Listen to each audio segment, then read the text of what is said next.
Missing కేసులకు సంబంధించి హోంమంత్రి అనిత అప్పట్లో 5 ఏళ్లలో చాలా మిస్సింగ్ కేసులు జరిగినాయి. వాటినన్నింటినీ పరిశీలించడం కోసం ప్రత్యేక ఏర్పాట్లు చేస్తున్నాం.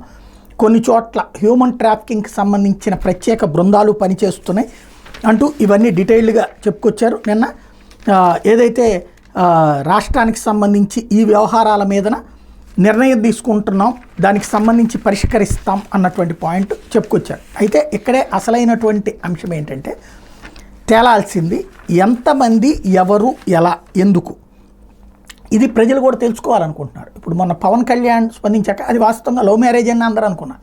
తీరా చూస్తే అది లవ్ లేదు, పాడు లేదు, వాడు మోసం చేసి తీసుకెళ్ళాడు, అది ఒక లవ్ జిహాద్ అన్నటువంటి విషయం అర్థమైంది.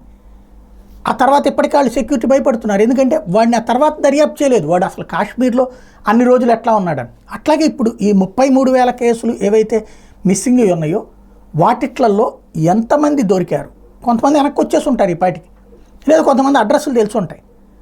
అది అసలు చెయ్యాలి అంటే పవన్ కళ్యాణ్ గారికే అప్పచెప్పి ఫాలోఅప్గా ఒక పోలీస్ బృందాలను అప్పచెప్పి చెప్తే తప్పించి వర్కౌట్ అయ్యేటట్టు కనబడట్లా.